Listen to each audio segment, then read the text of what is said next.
Zétéo, c'est chaque semaine un témoignage ou un enseignement, celui d'un témoin, d'un laïc ou d'un religieux, d'une personne qui s'est engagée avec passion à suivre le Christ, une personne qui apporte un message, qui répond à ceux qui traversent les épreuves, ceux qui souffrent, ceux qui doutent de Dieu ou du vide, ceux qui cherchent la vérité, la sagesse et l'amour, dans les religions et les sagesses. Bref, c'est chacun d'entre nous, chrétien ou athée, ou d'une autre religion, qui ignorons si souvent que l'amour absolu et divin existe, qu'il est très proche, qu'il est incarné en la personne du Christ, celui qui est à la fois Dieu et homme, celui qui est au cœur de notre cœur, qui nous connaît mieux que nous-mêmes et qui nous attend tout le temps.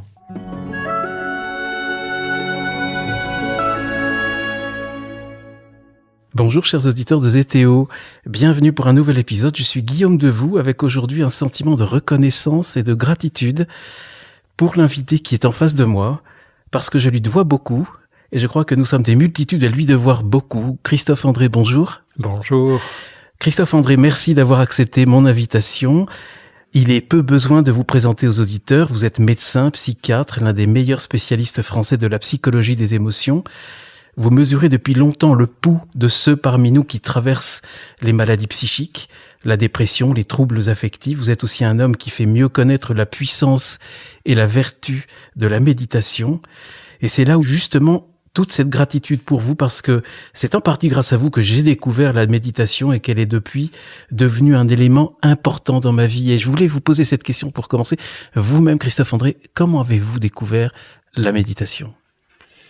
Lors d'un deuil, lorsque j'ai perdu mon meilleur ami, alors que j'étais interne en psychiatrie à Toulouse, il y a longtemps maintenant, en 1987, et j'avais tellement de chagrin et tellement de mal à recevoir les consolations, qui étaient très généreuses et très bienveillantes évidemment, mais ça m'oppressait d'être consolé par tant de monde.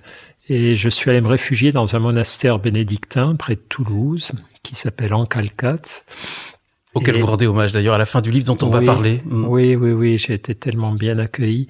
Et donc là, j'ai découvert, alors à ma manière, bien sûr, l'oraison silencieuse, les longues stations avec les moines après les offices. Et en réalité, ça a été mon premier contact, c'était pas un enseignement de méditation, mais en tout cas, c'est là que j'ai compris ce qu'était la contemplation, le recueillement, la méditation. Et puis après, la découverte plus explicite, au fond plus proche de ce que je pratique aujourd'hui, c'est la rencontre avec Mathieu Ricard, qui a commencé à me parler des travaux scientifiques basés sur la pleine conscience, donc cette forme de méditation inspirée des méditations bouddhistes, mais laïcisées. Et donc là, je me suis dit que c'était vraiment génial. Ça tombait je confirme. Bien. Et donc je me suis formé, j'ai proposé ça très vite à mes patients, j'ai vu très vite que c'était vraiment un bienfait important pour eux. Et voilà, donc je suis aujourd'hui un pratiquant de cette méditation de pleine conscience, tout en continuant d'apprécier beaucoup tout ce qui relève de la méditation plus spirituelle, plus contemplative, mais de cela j'en fais une affaire privée. Tout à fait.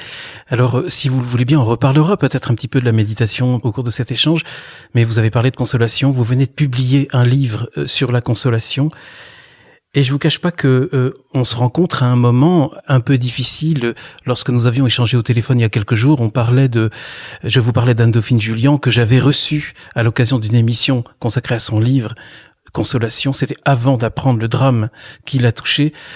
Et vous la citez, Anne-Dauphine Jullian, dans ce livre Consolation que vous venez de publier chez l'Iconoclaste. C'est terrible de voir ce qui lui arrive, et elle pourtant qui est passée déjà par tant d'épreuves. La consolation peut aller vraiment dans des dimensions complètement abyssales. Oui, Anne-Dauphine Jullian a eu la terrible douleur de perdre deux petites filles qui étaient nées avec un handicap qui effectivement les a empêchées d'avoir une belle vie, et elle vient d'être touchée par un nouveau deuil, et dont j'ai parlé avec elle, Et c'est une femme remarquable. Elle a une dignité, une profondeur, un courage et un amour dans ce deuil qu'elle traverse à nouveau. Que dire? Moi, je ne veux pas parler à sa bien place, sûr, mais bien sûr. Mais Il y a des dimensions qui semblent abyssales et la consolation peut même aller jusque-là. Bien là, je crois quand même qu'il y a, notamment lorsqu'on perd des enfants, une part d'inconsolabilité qui va persister. Et c'est ce à quoi nous aide la consolation, ça n'est pas à effacer la douleur, surtout quand c'est une si grande douleur, mais c'est à accepter de continuer de vivre malgré cette douleur. Et c'est ce que Anne-Dauphine s'est efforcée de faire après la perte, la mort de ses deux petites filles, de ces deux enfants, et ce qu'elle va s'efforcer de continuer de faire aujourd'hui. Moi, j'ai vu comment elle dialoguait avec sa famille, avec son fils, avec son époux, et c'est d'une finesse, d'une sensibilité, d'un amour, d'une intelligence remarquable. Et donc, je crois qu'elle incarne ce qui se passe, ce qui peut se passer. J'ose pas dire idéalement, parce qu'évidemment c'est une situation tellement triste, mais elle incarne ce que nous aurions tous à faire si de telles épreuves nous touchaient, c'est-à-dire que l'amour doit continuer, la vie doit continuer, et c'est l'essence de la consolation. La consolation, elle n'efface rien, elle ne nie rien, elle ne répare rien. Lorsque quelqu'un est mort, eh bien il est mort, on n'a pas le pouvoir de le ressusciter, et pas nous. Mais par contre, elle est ce qui nous donne la force de continuer à vivre et de continuer à aimer la vie, malgré tout. Je ne vous cache pas, Christophe André, que j'ai préparé cette émission avant de vous voir dans des conditions un petit peu particulières, puisque j'ai appris dimanche la mort d'un ami très proche, et que au-delà déjà de la tristesse personnelle que j'éprouve, je serai à son enterrement dans 2 jours, j'ai pensé pendant toute la semaine à sa femme, à ses enfants, et cette envie aussi de les consoler qui est très forte, et vous dites dans votre livre que nous sommes une espèce consolatrice. Ouais. Oui. C'est... alors nous ne sommes pas les seuls. Certains animaux se consolent, pas tous. Beaucoup d'animaux ne se consolent pas quand il y a un d'entre eux qui est blessé, qui est désespéré, qui est endeuillé. On le laisse dans son coin, puis il se débrouille. Et nous, non. Nous, on a cette capacité cette prédisposition, je crois, à venir en aide à celles et ceux d'entre nous qui sont dans la peine, dans le chagrin, dans la blessure, dans le deuil, dans le désespoir.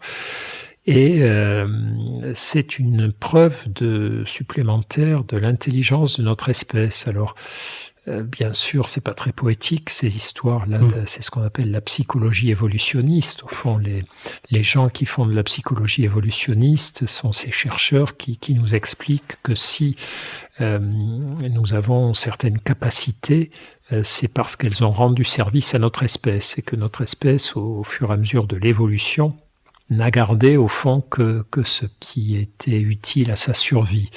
Et la consolation, elle est utile à la survie de l'espèce parce qu'elle permet de garder dans le groupe même des individus blessés. Elle permet de s'occuper d'eux, elle nous pousse à nous occuper d'eux et elle fait que le groupe ne s'appauvrit pas au fur et à mesure de ses membres éclopés. Donc ça, c'est pour l'aspect pas très poétique, au fond, le bénéfice pour l'espèce, mais la consolation, c'est aussi quelque chose de très très beau parce que c'est ce geste de fraternité qui est marqué au sceau du dénuement et de l'impuissance. Lorsque j'essaie de consoler un ami endeuillé, et je suis impuissant, je ne peux pas faire revenir la personne disparue, je suis très faible, je sais que le chagrin est plus fort que mon ami, que moi, et que je pourrais pas le supprimer, et je pourrais juste aider mon ami à tenir bon, malgré le fardeau, la souffrance de ce chagrin. Donc, on n'est vraiment pas très fortiche quand on console, mais on le fait quand même. Alors, on n'est pas très fortiche, et en plus, on est souvent aveugle. Vous constatez ce livre, c'est étonnant, Christophe André, par ce constat que vous avez été longtemps aveugle, et qu'en tant que soignant, vous étiez attaché à guérir les patients, mais vous ne pensiez pas à les consoler. Oui. Pas que vous, évidemment, mais tout le corps médical presque. Oui, oui, oh, bah, je pense que certains de mes confrères auront été des meilleurs consolateurs que moi, mais c'est vrai que moi j'allais là où était ma force, là où étaient mes certitudes, là où étaient mes convictions, là où étaient les preuves scientifiques, c'est-à-dire j'allais vers le traitement, vers le soin. Et je pense que j'étais un gentil docteur, un gentil psychiatre. Mes patients me le disaient souvent, mes collègues aussi qui m'envoyaient ces patients. Donc le problème n'était pas là, hein. Je consolais certainement à ma manière, mais ça, c'était pas là où je mettais toute mon énergie, en tout cas, sauf dans les rares cas où je me sentais impuissant. Donc là, je comprenais bien que, qu'il fallait, voilà, ne pas persécuter mes patients avec mes obsessions de soins, mais j'aimais pas ça. Mais il a fallu une circonstance très grave, en fait, vous le dites dans le livre, Oui. que vous tombiez vous-même gravement malade pour découvrir le besoin de la consolation. Oui, oui. Et la nécessité de la consolation. Et l'expérience de la consolation. C'est-à-dire que intellectuellement, évidemment, je savais bien que la consolation existait, mais quand j'ai eu un cancer du poumon, qui a été un choc, comme tous les cancers, puis les médecins savent que les cancers du poumon sont quand même des cancers qui n'ont pas un pronostic très très bon. Il y a pire, mais il y a aussi mieux. Et je ne fumais pas, donc je pouvais pas m'y attendre, quoi. C'était un truc qui n'était pas du tout prévisible. Et oui, là, du coup, je me suis trouvé du côté des patients, sur les brancards, dans les hôpitaux, les salles d'opération, les examens, tous ces trucs-là.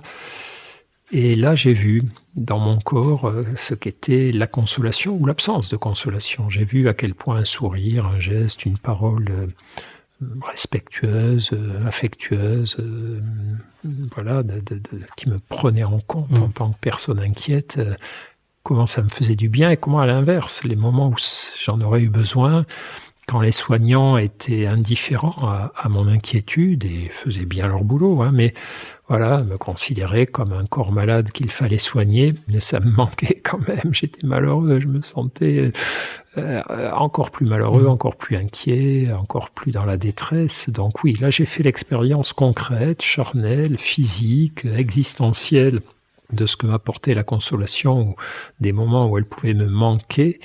Et ben, ça a été un moment de bascule dans mon rapport à cette grande dimension, quoi, des relations humaines qu'est la consolation. C'est d'ailleurs un constat qu'on faisait au cours de l'émission avec Anne-Dauphine Julien sur Zétéo, que la consolation, c'est quelque chose dont on n'a pas parlé pendant très longtemps.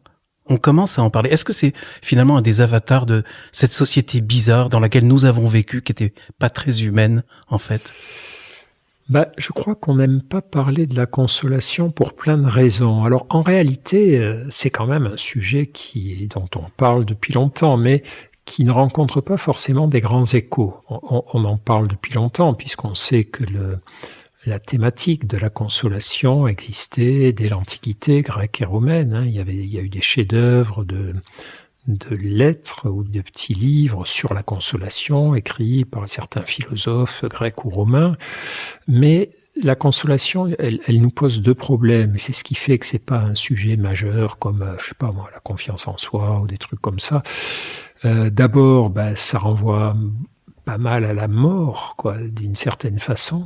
Et donc, on n'aime pas trop parler de la mort. Et puis, pour être plus précis, peut-être que le problème de la consolation, c'est qu'elle est cantonnée souvent à deux extrêmes. L'extrême de l'enfance et des problèmes bénins. Voilà, on console un petit enfant qui s'est fait bobo, et bon, on le prend dans les bras, on lui fait des bises, et puis ça y est, on n'en parle plus. Donc voilà, on va pas écrire des livres là-dessus. Où on console les endeuillés qui ont perdu quelqu'un, et voilà, on n'aime pas parler de la mort, on considère que ça résout pas le problème, donc c'est pas non plus quelque chose sur quoi on a envie de s'éterniser. Et puis, une fois de plus, la consolation nous renvoie à notre impuissance, à nos limites. La consolation, c'est pas une solution, on n'a pas de solution à apporter, c'est pas une réparation, c'est pas quelque chose qui agit sur le réel, ça agit sur l'âme, sur la souffrance, et avec beaucoup de limites. C'est le philosophe Comte Sponville qui dit que la consolation, elle est toujours nécessaire, parce qu'on ne peut pas laisser les gens souffrir seuls, mais toujours insuffisante. Et c'est vrai que la consolation, elle est toujours insuffisante. Il manque toujours un truc. C'est pas voilà, on aimerait mieux. Moi, je préférerais avoir une baguette magique réparatrice plutôt que l'aptitude à la consolation. Et donc, comme elle nous renvoie à nos limites, à notre impuissance, à notre faiblesse, on n'adore pas en parler, ou c'est pas un sujet attirant a priori, disons. Est-ce que la crise du Covid est une des raisons aussi qui vous ont poussé à écrire ce livre, et les réactions et tout ce que cette crise a engendré de détresse en fait dans la société? Non, parce qu'en fait, la décision d'écrire ce livre, elle a démarré en 2015, quand j'ai eu ce cancer. Et donc là, on ne savait pas encore que cette histoire allait nous débouler dessus. Mais par contre, le livre a été prêt pendant la période de Covid, de confinement. Parce qu'elle vient de sortir il y a quelques semaines. Voilà, il sort là en janvier 2022, ce bouquin. La crise du Covid est encore là. On espère qu'elle est en train de bientôt se terminer, mais on n'en sait rien en réalité. Mais bon, on l'espère tous. Et donc, il n'a pas du tout été pensé par rapport à cette période. Et je crois que j'en parle pratiquement pas, ou pas du tout, ou extrêmement peu. Mais il est tombé dans cette période. Et je crois que la curiosité qu'il a suscité, l'accueil qu'il a suscité, c'est un livre qui a beaucoup quand même déclenché de réactions. Vient de cette période de Covid. C'est un peu comme un deuil finalement, c'est-à-dire cette pandémie a fracassé beaucoup de nos illusions. Avant que le Covid n'arrive, on faisait les malins avec le transhumanisme, avec les progrès technologiques, avec le monde de demain. Et là, on s'aperçoit que avant de prétendre à quelque forme d'immortalité que ce soit, il faudrait quand même régler un petit peu mieux nos capacités. À tout point de vue, c'est un peu un stop, ce qu'on est en train de ressentir. Voilà, un stop et puis des dégâts dans nos illusions de toute puissance, de maîtrise de notre santé, de maîtrise de la nature. Donc, le Covid plus le réchauffement climatique nous font du chagrin, l'air de rien, parce que ça nous rabat notre caquet, ça rabat beaucoup de nos illusions, de nos prétentions, et ça crée une forme de deuil tout de même de ces lendemains qui chantent, auxquels quelques-uns rêvaient et que quelques-uns espéraient. Peut-être qu'heureusement on y croit un petit peu moins. En tout cas, ce livre, il vous permet au lecteur, c'est votre souhait de mieux connaître en quelque sorte les mécanismes de la consolation. Vous dites aussi que vous souhaitez que ce soit un livre consolateur. Oui. Moi, je pense que c'est le genre de livre que j'aurais bien aimé lire quand j'étais étudiant en médecine ou étudiant en psychiatrie. Ça m'aurait quand même un peu ouvert les yeux, un peu en force. Ça m'aurait contraint à regarder dans la bonne direction. C'est dans un psaume de Claudel, enfin la traduction que Claudel a faite d'un psaume, je sais plus lequel, où il dit voilà, Dieu a mis mon âme dans la bonne direction. Il m'a forcé à regarder dans la bonne direction. Et oui, c'est un livre que j'ai souhaité être consolateur, d'abord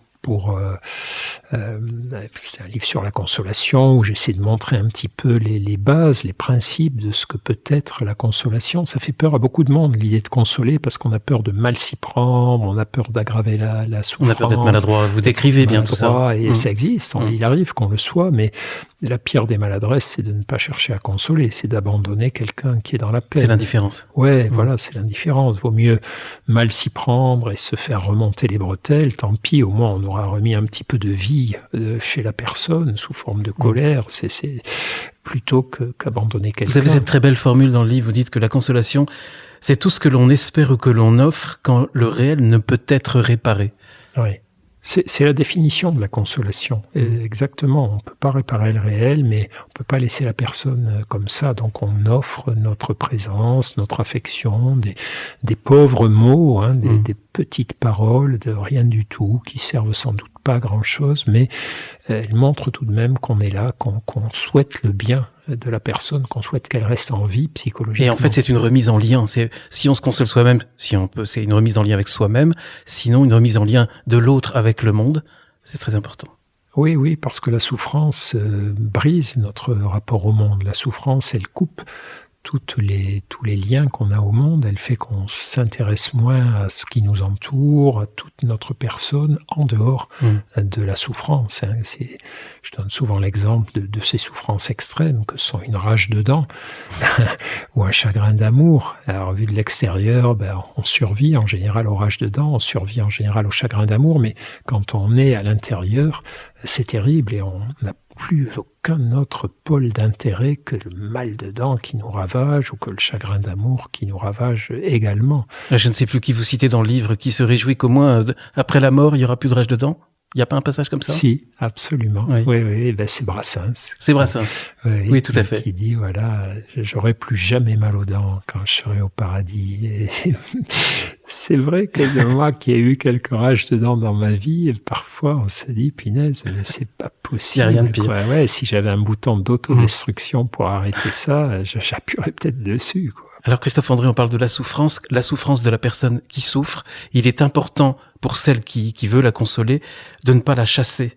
Et au contraire, il faut laisser vivre les émotions. Pareil, les larmes, il faut qu'elles coulent. Vous avez cette très belle citation de Saint-Augustin qui fait de ses larmes son lit sur lequel il va, à l'occasion de la mort de Monique, de sa mère, qui fait de ses larmes son lit sur lequel il pourra se reposer et se reconstituer en quelque sorte. Oui. Consoler quelqu'un, ce n'est pas vouloir faire cesser ses larmes, parce que les larmes, c'est pas ça qui fait souffrir. C'est pas parce qu'elle pleure que ça lui crée de la souffrance. Au contraire, hein, les larmes accompagnent la souffrance. Peut-être que d'une certaine façon, elles sont le signe il a cessé d'être dans une rigidité face à sa souffrance et qu'il a baissé la garde, comme on dit, qu'il a lâché prise, et les larmes sont l'expression de ce lâcher prise. Et donc non, elles sont importantes. C'est pas vouloir arrêter les larmes, mais c'est permettre à la personne de pleurer, mais pas toute seule, être à ses côtés pendant qu'elle pleure, et si elle le permet en tout cas, parce qu'il y a des gens qui veulent pas qu'on les voit pleurer, ça aussi, il faut le respecter. Donc on n'est pas dans l'interventionnisme, on n'est pas dans la poursuite d'objectifs, on est dans une proposition de présence. Voilà, c'est aussi simple que ça, si j'ose dire, la consolation, mais c'est pas si commode, parce que justement notre habitude à l'époque où nous vivons, c'est le rendement, l'efficacité, la maîtrise, le contrôle et l'action. On est des accros à l'action, et ne rien faire, rester silencieux et assister au spectacle, si j'ose dire, en tout cas voir quelqu'un qui souffre, donc du fait de notre empathie, souffrir en même temps, c'est un truc qu'aucun humain n'aime beaucoup ça, être dans la non-action, dans la simple présence et dans l'accueil de la souffrance et l'observation de la souffrance. Et alors notre époque nous désapprend totalement ça, nous taire, être posé là et accepter d'être impuissant. C'est pas facile la consolation, c'est pour ça que vous parlez d'une alchimie, de quelque chose au processus parfois mystérieux, au résultat incertain. C'est tout à fait ça, et là encore, c'est pas très à la mode tout ça. Alors votre première, vous citez dans le livre, Christophe André, votre première expérience peut-être de consolation, c'est quand votre grand-père est tombé dans la rue devant vous. Ouais. Là, vous avez eu le bon réflexe. Oui, c'est drôle, c'est un souvenir que j'avais oublié et qui m'est revenu quand j'ai écrit ce bouquin. Tout à coup, j'ai repensé à ce grand-père que j'aimais énormément, qui a été très... Oui, que vous admiriez. Ouais. Très important pour moi, qui m'a beaucoup apporté. Et ce souvenir m'est revenu, je crois que j'étais pas enfant, hein, je devais être étudiant ou interne, je me souviens plus, j'étais un jeune adulte et il se casse la figure devant moi et... Je comprends que pour le consoler, il faut pas le plaindre, et que en fait, il faut un peu détourner l'attention. Il faut lui laisser sa dignité, lui laisser sa dignité, et pas le traiter comme un petit vieux qui est tombé là au sol et qu'on ramasse avec pitié. C'est le traiter comme mon grand-père, fort, que j'admire. Et donc, je me suis mis à engueuler les pavés, la voirie. Ils font chier, là. Ils tiennent pas leur trottoir en état. Donc, ça fait tomber les gens. Et puis, quand même, papy, t'as pas les bonnes chaussures. Vous sentez que ça l'a vraiment consolé ? Je crois.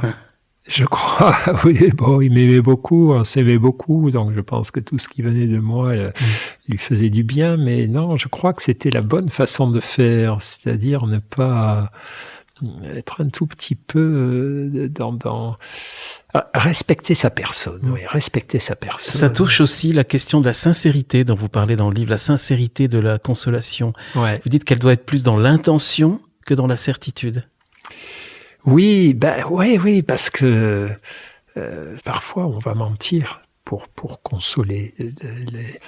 Moi, j'ai eu plusieurs fois à accompagner des personnes, que ce soit des proches ou des patients qui allaient mourir, et je voyais bien qu'il fallait pas leur parler de la mort. Souvent on dit qu'il vaut mieux parler de la mort avec la personne en lui demandant, voilà, est-ce que tu as peur de mourir ? Qu'est-ce qu'il y a dans ta tête à propos de ça ? Est-ce que il y a des choses que tu veux dire ou faire avant que ça arrive, si ça doit arriver. Et puis il y a d'autres personnes, il ne faut pas faire ça parce qu'elles ne sont pas prêtes, parce qu'elles ne veulent pas, parce qu'elles veulent rester dans une autre façon de voir leurs derniers jours. Et là, on va être amené à leur dire, écoute, non, mais tu vas voir, là c'est vraiment dur pour toi, mais la lumière est au bout, la lumière est au bout. Vous parlez des inévitables de la vie. Donc les choses qui sont souffrir, vieillir, mourir, mais qu'il y a des belles choses, la vie est belle quand même. Et c'est cette lumière dont vous venez de parler. Oui. Alors quand on dit la lumière est au bout, évidemment c'est ambigu. Quelle est la lumière ? Est-ce que c'est la lumière de la guérison et d'un surcroît de vie ? Est-ce que c'est la lumière de l'au-delà ? On n'en sait rien. Mais non, mais quand je dis que la vie c'est souffrir, vieillir, mourir, c'est pour ouvrir les yeux un peu, les yeux de mon interlocuteur ou de mes interlocuteurs. C'est pour leur dire, si vous espérez que la vie vous protège jusqu'aux derniers instants de toute forme de souffrance, de peine et de la mort tout autour de vous, voire mourir des proches, là, ça va être compliqué pour vous, cette existence. Donc non, on a besoin d'accepter le côté tragique de la vie, qui aura des souffrances, des violences, du vieillissement, du délabrement, des maladies, et puis la mort à la fin, pour nous et pour tout le monde. Et si je dis ça, c'est pas pour affliger les gens, mais c'est pour leur dire que c'est bien à cause de tout ça qu'il faut respecter le bonheur, respecter la quête du bonheur, essayer d'être heureux, essayer de rendre les gens heureux. Et je cite d'ailleurs Jules Renard à un moment donné, dans mon livre, dans son journal, Jules Renard écrit « Bon, le but, c'est d'être heureux, on y arrive quand même, plus ou moins, il faut beaucoup d'efforts. Mais à la fin, on n'a pas fini, parce qu'à la fin, quand on y est à peu près arrivé, ou de temps en temps au moins, il nous reste plein de choses à faire, et parmi ce plein de choses, c'est consoler les autres. » Et donc, je crois qu'il ne faut pas oublier que la vie est tragique pour nous rappeler ces deux nécessités. La nécessité du bonheur, on a besoin du bonheur, même si ce n'est pas un état permanent, il faut que ce soit un état qui vienne souvent s'inviter dans notre vie, ou qu'on invite souvent, ou qu'on suscite souvent dans nos vies. Et on a besoin de la consolation. Quand les autres ne sont pas heureux, notre devoir, c'est de les consoler. Le bonheur, c'est une richesse, et comme toutes les richesses, il impose des devoirs. Il y a le devoir d'humilité, on ne frime pas avec son bonheur, tout comme on ne frime pas avec son argent. Le devoir de partage, le bonheur, l'argent, quand j'en ai beaucoup, je dois le partager, le redonner. Et c'est pour ça que je rappelle l'importance du bonheur et l'importance du partage. Et la consolation, c'est une façon de partager. Il y a un passage dans votre livre que j'ai vraiment beaucoup aimé, Christophe André, c'est quand vous dites que souvent, les paroles prononcées à vos patients sur le pas de la porte quand ils sont en train de vous quitter, ces dernières paroles de consolation, ils vous disent souvent que c'est ça qui leur sert de viatique, c'est votre expression, c'est ce qui leur a fait beaucoup de bien. Ouais, ça pourrait être cette petite patte humaine en plus. Ouais. C'est pas du tout ce que je veux dire, évidemment, par rapport à la médecine en tant que telle, évidemment. Oui. Mais c'est vrai que ce petit supplément, c'est peut-être ça le supplément d'âme. En tout cas, oui, c'est ça, vous venez de passer. Et je le visualise bien, ce moment-là. Exactement, on vient de passer toute une séance à essayer, avec nos techniques, nos moyens, notre savoir, notre énergie, de les aider. Et puis on les raccompagne à la porte, et là on baisse la garde, on communique d'humain à humain, quoi, de cœur à cœur, d'âme à âme, je sais pas. Enfin voilà, il se passe là, on lâche le contrôle, on sort du personnage du médecin, on redevient un humain qui souhaite le meilleur à un autre humain avec gentillesse, sincérité, voilà, avec des mots tout bêtes. Et 3 ans après, le patient revient nous voir et nous dit, à cet instant-là, voilà, ça, ce truc que vous m'avez dit, souvent des choses simples, hein, prenez soin de vous, j'ai confiance en vous, on va y arriver. Là, ce truc-là, je l'ai jamais oublié, quoi. Et quand j'étais au pire du pire, avec l'envie d'en finir, de tout abandonner, je me suis souvenu de ces mots, de votre tête, de la lumière qu'il y avait ce jour-là, de l'endroit où on était. Et ça a été ma bouée. Et ça, c'est merveilleux et déconcertant, quoi. Mais c'est peut-être aussi parce que les patients ou ceux qui sont en face de vous, comme moi tout de suite, ils croient parce qu'ils sentent que vous y arrivez, en fait. Et ouais, il se passe un truc là, pour le coup, qui est de l'ordre certainement de la sincérité, de la vérité peut-être. C'est l'alchimie dont on parlait tout à l'heure, c'est mystérieux quand même. Ouais, mais qui reste mystérieux, parce que si j'arrivais à savoir comment le faire à chaque fois, à chaque fin de consultation, je serais le thérapeute le plus heureux du monde et le plus efficace peut-être. Mais bon, oui, c'est vraiment, c'est formidable, quoi. C'est la vie humaine. On parle dans votre livre, vous parlez de la consolation de l'autre, mais il y a aussi des passages d'introspection, de réflexion sur soi. Il y a ce passage où vous êtes en train de prendre le train un soir d'été et vous regardez au loin les Pyrénées, vous êtes saisi par la beauté qui tout d'un coup vous entraîne dans une pensée assez nostalgique et triste sur le fait que la vie, en fait, est triste. Et là, vous ressentez le besoin d'être consolé. Ouais. Oui, ça c'est dans le train Bayonne-Toulouse. Je me souviens très bien de cet instant. Mais c'est des drôles de moments dans nos vies, quoi, des sortes d'épiphanies où tout à coup on est touché par... Parce que le moment est magnifique. Je pense que la vue est très belle à ce moment-là. Ouais, on sent la lumière du soir qui se pose sur les montagnes au loin. Il faut prendre ce petit train Bayonne-Toulouse un soir d'été qui longe les Pyrénées et le prendre dans un état de réceptivité, évidemment. Faut se rendre réceptif à tout ça. Et là, là j'étais transporté, transformé. Mais il y a un apaisement aussi. Vous dites qu'à ce moment-là, se laisser dans les bras du présent m'apaise et me suffit. Oui, c'est ça. J'avais du chagrin et ce chagrin a été non pas effacé, mais tout à coup, c'est retrouvé en compagnie d'un sentiment d'apaisement devant la beauté, la douceur, ce sentiment sinon d'éternité, du moins de pérennité. Voilà, ces montagnes, mes ancêtres les avaient vues, les humains les voient depuis la nuit des temps. J'espère que nos descendants les verront encore. Elles seront toujours là, même quand nous, on n'y sera plus. En fait, toutes ces choses, vous savez, qui se mélangent et qui ont un effet très très consolateur sur nos chagrins. Est-ce qu'il y a des choses qui sont inconsolables ?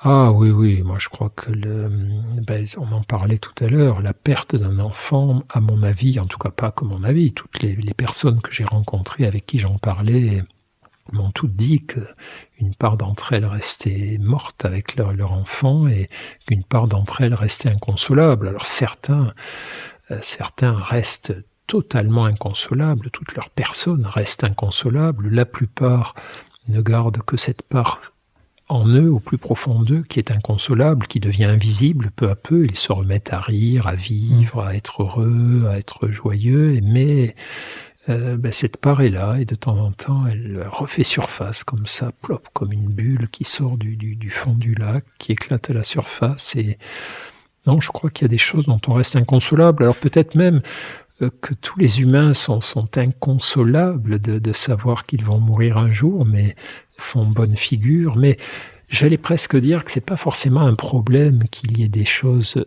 qui restent inconsolables en nous, ou qui de temps en temps ressurgissent, du moment que tout le reste de notre personne est tourné vers la vie, vers l'amour, vers le bonheur, et que voilà, on garde en nous cette part de tristesse existentielle. Voilà, les gens que j'aime vont mourir, je vais mourir, donc ce truc-là, c'est quand même très triste. Alors si on a la foi offre des réponses apaisantes, mais si on n'a pas la foi, ou si on a une foi oscillante, eh bien, il faut se dépatouiller avec ça. Et c'est pas partagé parce que vous reconnaissez vous-même que on peut être attiré par ce qui finit par nous faire du mal, la plainte, le ressentiment, la tristesse. Ouais. C'est une tendance mystérieuse chez l'homme de parfois s'enfoncer dans son propre mal. Ouais, ça c'est un drôle de truc. J'en parle d'autant mieux que bon, j'ai suivi beaucoup de patients. Vous êtes un observateur très proche de tous ces mystères. Ben, mon métier pour ça était un métier incroyable, quoi, où j'ai pu voir jusqu'où pouvaient aller les souffrances humaines, en tout cas les souffrances psychologiques, ce qu'on serait tenté d'appeler de l'extérieur des erreurs, quoi, des gens qui ressassaient leur tristesse, et avec ce sentiment étrange, mais que j'ai ressenti pour moi aussi et pour des proches aussi, que parfois c'est presque confortable de se laisser aller à la tristesse, au désespoir, parce qu'au fond la tristesse c'est une émotion très piégeuse, en ce sens qu'elle a des bons côtés, quoi. Elle nous force à arrêter notre agitation, à arrêter de nous croire les plus beaux, les plus forts, les plus puissants.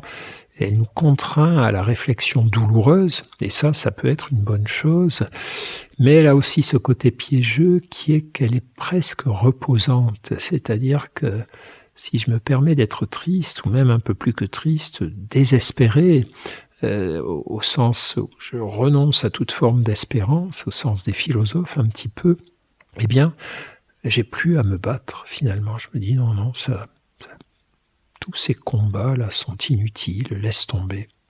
Abandonne-toi, laisse-toi couler.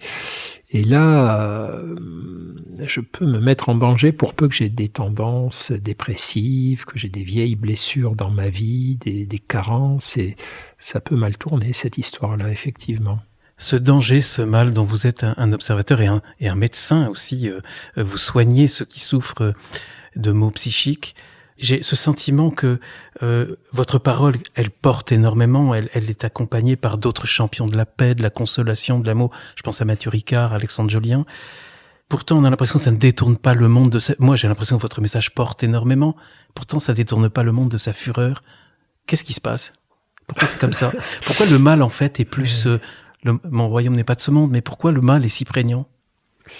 Je l'ignore. Non, je l'ignore. Alors après, ce sont des grands débats. Vous avez certains chercheurs qui vous disent que quand même, ça va moins mal qu'avant. Hein. Vous connaissez ces travaux de gens comme Steven Pinker, etc. C'est des chercheurs en psychologie positive qui ils prennent par exemple, il faut toujours apporter ça évidemment à la population mondiale, hein, mais ils vous expliquent que siècle après siècle, les guerres font de moins en moins de morts, qu'il y a de moins en moins d'enfants battus, qu'il y a de moins en moins de féminicides. Alors on n'a pas cette impression parce qu'on en parle de plus en plus, évidemment, par exemple du féminicide ou des enfants battus, mais il explique, et les chiffres sont assez convaincants, que en réalité, il y en a moins. Et si on en parle plus, c'est parce qu'on y fait plus attention, on considère que c'est anormal, etc. Et il vous explique que, par exemple, dans l'armée américaine, l'armée des États-Unis d'Amérique, ça fait une trentaine d'années que le nombre de morts par suicide est supérieur au nombre de morts au feu, au combat. Enfin bon, bref, c'est très frappant. Je sais pas si c'est un bon ou un mauvais chiffre, en fait, c'est étonnant. C'est étonnant, mais ça, en tout cas, sa théorie, c'est que les choses, globalement, s'améliorent. Alors, elles ne s'améliorent pas de façon régulière, elles ne s'améliorent pas de manière homogène, de la même façon dans tous les pays, tous les endroits du globe, évidemment. Hein. Il y a encore des endroits où il se passe des choses atroces, au Yémen, en Syrie, etc. Hein, c'est pas ce que je veux dire, mais quand on dit le mal s'étend d'année en année, de siècle en siècle, on a peut-être tort de dire ça. Par contre, quand on dit le mal est partout et il est encore en bien trop grande quantité, en tout cas, il est encore bien trop présent, oui, là, évidemment, c'est là qui pourrait affirmer le contraire. Alors, quant à l'efficacité de nos paroles, des paroles des personnes qui sont un petit peu écoutées et qui parlent de la nécessité, de la fraternité, de l'entraide, de l'altruisme. Je crois que toute parole porte, que ça soit une parole de haine ou une parole de fraternité, toute parole porte à sa façon. Et c'est pour ça qu'il faut multiplier les paroles de fraternité et les gestes de fraternité sans croire que ça va tout résoudre. Mais... Vous citez souvent dans le livre, j'ai été étonné de la voir, je la connaissais mal, je l'avoue, Rosa Luxembourg, qui est un bel exemple de consolation souvent et de paroles très positives dans des contextes très difficiles. Ah ouais, c'était une femme étonnante. J'ai découvert deux femmes étonnantes en écrivant ce bouquin, en lisant leur correspondance. C'est Rosa Luxembourg et George Sand. Oui, aussi, oui. Sand, qui, elle, console Flaubert. Ouais, que je voyais comme un écrivain de second ordre, qui écrit la petite fadette, la mare au diable, etc., mais qui en fait était une incroyable bonne femme, très très généreuse, très consolante. Et Rosa Luxembourg, donc une femme politique allemande, membre du Parti communiste, qui est morte assassinée en prison en 1919, alors qu'il y avait des grands troubles politiques en Allemagne. Assassinée par ses geôliers. Ah ouais, elle a écrit des lettres de prison où elle réconfortait ses proches alors qu'elle était en prison et qu'elle allait se faire assassiner un peu plus tard. Mais tous ces gens font du bien au monde, font du bien à l'humanité. Donc, c'est comme, je pense que quiconque fait du tri sélectif, ne jette pas ses piles à la poubelle, mais les porte au recycleur, etc., il ne peut pas prétendre qu'il transforme la face du monde en un clin d'œil, mais il fait ce qu'il a à faire. Voilà. Et je crois qu'on doit tous faire ce qu'on a à faire. Vous citez un bel exemple, le frère Guillaume au Bangladesh. Ouais. Ah, j'adore cette oui, histoire. Très beau. Vous pouvez raconter pour... Les auditeurs se transformeront en lecteurs, mais pour leur donner un teasing. Oui. C'était un colloque, je pense, sur la fraternité, la bienveillance, j'en sais rien. Et ce frère Guillaume arrive sur scène et il raconte donc qu'il travaille au Bangladesh, il est en mission humanitaire, enfin il consacre sa vie, il n'est même pas en mission, c'est sa vie. Voilà, il aide les plus misérables, des misérables. C'est au Bangladesh, donc ce sont des musulmans, et il est tellement génial, tellement aimé qu'un jour, un de ses voisins lui dit, là, vraiment, vous êtes formidables, alors vous les chrétiens, vous êtes vraiment des bons musulmans. C'était un musulman lui-même. Oui, le gars était musulman et il pouvait pas faire de plus beaux compliments. Mais ces chrétiens, et ils ont les mêmes valeurs que nous. Et celui-là en particulier, il sort de l'ordinaire. Il nous fait du bien, il est généreux, mais comme il est musulman et pauvre, il est jamais sorti de son quartier, encore moins de son pays ni de sa culture. Il fait le compliment qui lui sort du cœur, c'est ça. Et ces petits trucs. C'est réconfortant, ça montre... Moi, j'ai une conviction quand même, il y a un truc auquel je crois dur comme fer, c'est que l'immense majorité des humains, 99,99, etc., ne rêvent que de vivre en paix, en bonne entente avec son voisin. Et que les psychopathes tordus qui se sortiront jamais de la haine, c'est une minorité. Mais c'est une minorité malfaisante et très active et qui entraîne beaucoup de gens derrière elle. Et je pense que cette aspiration au bonheur, à la paix, à la fraternité, c'est vraiment dans nos cerveaux, qui qu'on soit, où qu'on vive, quelle que soit notre culture, notre ethnie, notre religion. Et c'est Mathieu Ricard qui dit ça de façon très très jolie. Il dit, mais attendez, je ne connais personne, j'ai jamais rencontré quelqu'un qui, le matin, quand il se réveille, se dit « Je souhaite être malheureux et je souhaite rendre un certain nombre de personnes malheureuses autour de moi. » Ça marche pas comme ça, Et même ceux qui font du mal aux autres, c'est dans une espèce de folie qui consiste à croire qu'ils vont arriver quand même à faire régner le bien, à faire régner leur ordre, leur vision du monde, mais ils le font pas pour faire du mal, ils le font... Alors parfois, ils ont cette vision qu'il faut d'abord punir avant de convertir, etc., mais c'est une folie qui va vers le mieux à leurs yeux. Moi, en tout cas, je suis d'accord avec ce que vous disiez tout à l'heure. Moi, je pense qu'on va vers le bien, même s'il y a des crispations et qu'il y a des crises, mais je crois qu'on va vers le bien avec le message, notamment celui que vous portez. La consolation, Christophe André, c'est déjà un accès à une sagesse, on s'auto-console, on console l'autre. Est-ce que la méditation, c'est une étape supérieure de cette sagesse à laquelle on accède par la méditation ? je sais pas si c'est une étape supérieure, j'aurais du mal à dire ça. En tout cas, la méditation, c'est alors, là aussi, est-ce que c'est un outil? Il faut peut-être pas dire ça comme ça, mais quand même, je vais dire ça comme ça. La méditation, c'est un outil, en tout cas, c'est une manière à certains moments dans nos vies, dans nos journées, de rentrer en contact avec nous-mêmes, avec le monde, avec les autres. C'est une manière d'entraîner notre esprit à aller vers plus d'apaisement et plus de discernement. C'est compliqué, évidemment, de donner une définition univoque de la méditation. Il y a beaucoup de manières de méditer. On devrait toujours dire les méditations plutôt que la méditation, mais je crois quand même que dans toutes ces méditations, le point commun, c'est un entraînement de l'esprit, c'est-à-dire quelque chose à quoi on doit s'entraîner, on ne peut pas décider, un entraînement de l'esprit à l'apaisement et au discernement. L'apaisement, c'est-à-dire l'apaisement de nos passions, de nos agitations, de nos émotions, de tristesse, d'angoisse, de colère, régulièrement s'entraîner à les apaiser, pas les éteindre, mais les apaiser pour voir quelle est leur portée, pourquoi elles sont là, qu'est-ce qu'elles nous disent de faire, est-ce qu'il faut le faire ou ne pas le faire. On peut écouter nos émotions parfois, mais pas les laisser prendre le contrôle de nos esprits. Donc cet apaisement est important pour mener une vie quand même adaptée et pas une vie de destruction tournée vers nous ou vers les autres, les destructions. Et puis le discernement, c'est-à-dire comprendre comment nous fonctionnons, comment fonctionnent les autres, qu'est-ce que c'est qu'une action juste, qu'est-ce que c'est que la bienveillance, qu'est-ce que c'est que la souffrance. Et à ce titre, alors là, on peut prétendre à s'avancer un petit peu vers la sagesse. La sagesse, c'est quand même d'être par rapport à soi et au monde apaisé et lucide.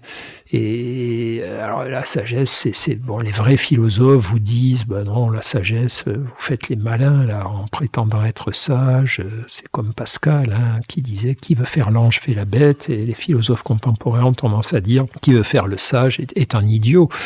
Moi, je crois pas.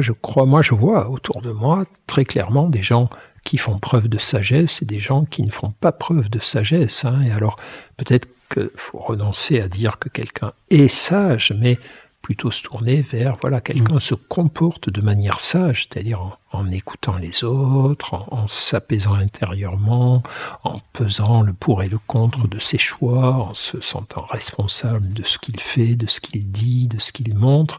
Je crois quand même que cette sagesse-là, elle existe et elle est précieuse au quotidien.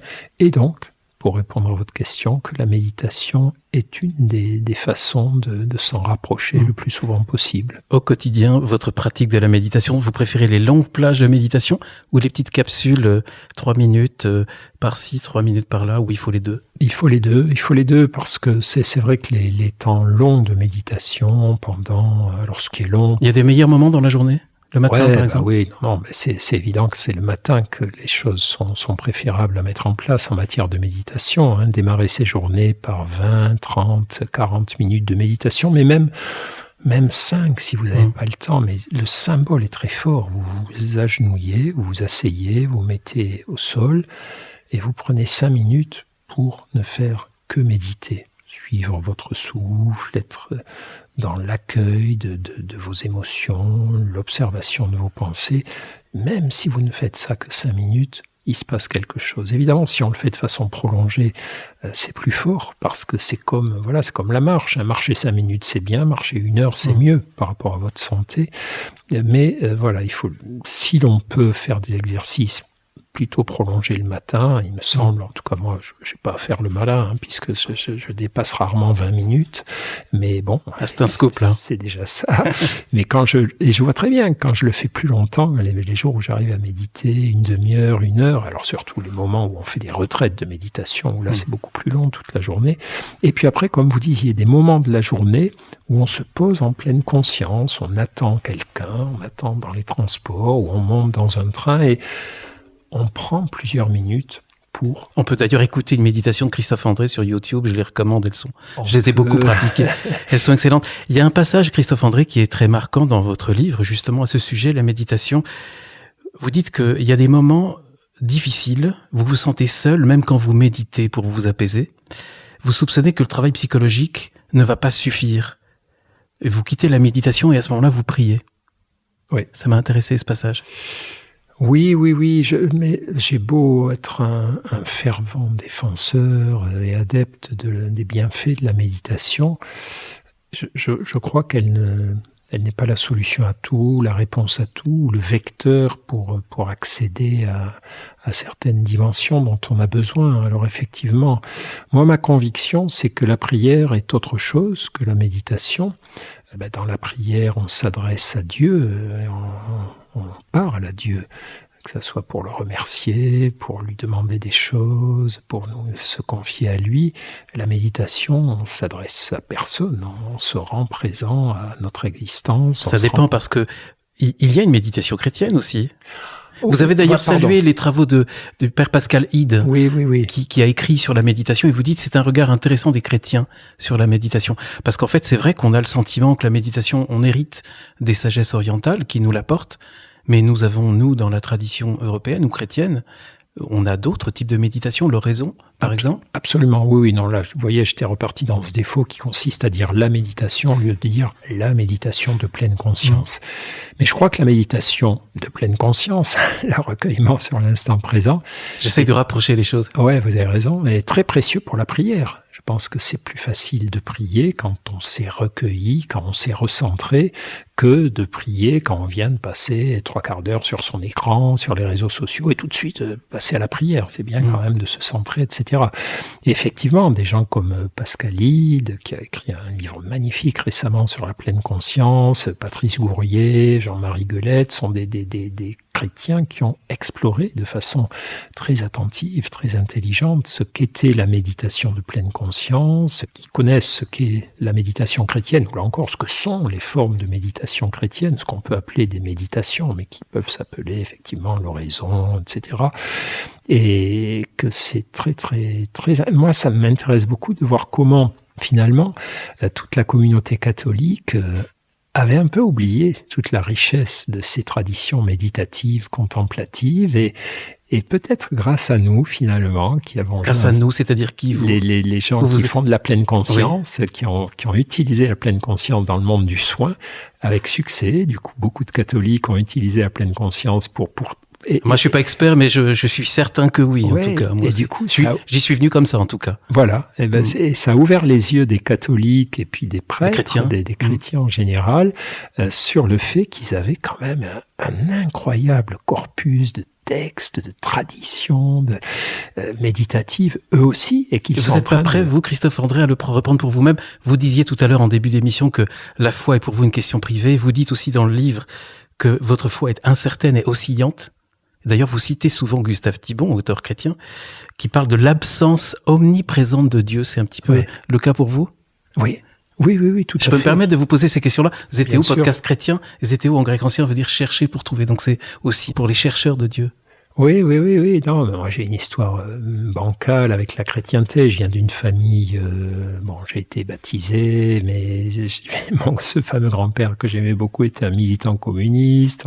Chaque fois qu'on croisait un curé, quand j'étais petit, on chantait l'Internationale en levant le poing. Enfin bon, et j'ai découvert la foi chrétienne une fois adulte, en rencontrant mon épouse, dont la famille est très engagée dans la foi. Du côté de l'orthodoxie, vous m'avez dit?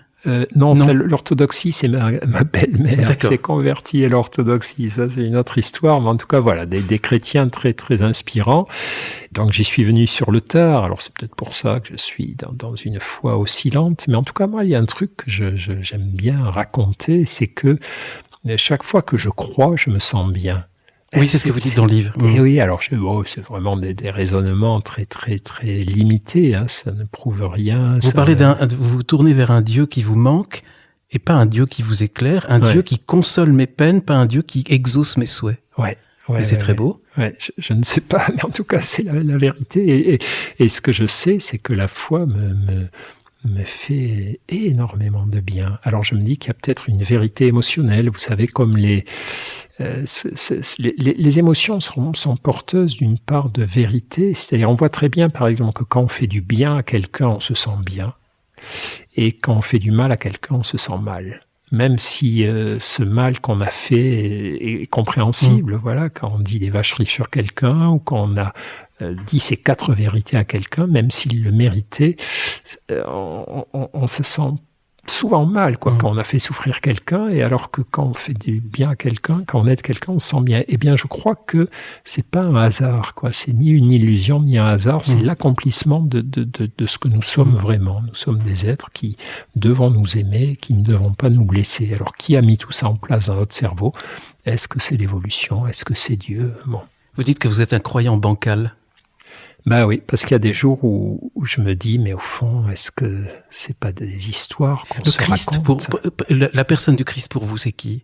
Vous y pensez parfois, souvent? Oui, mais ça, c'est plus simple tout ça. Hein. Et le Christ, c'est un personnage hors du commun qui a porté une parole d'amour hors du commun aussi, et là, révolutionnaire pour son époque. Avant lui, ça n'existait pas.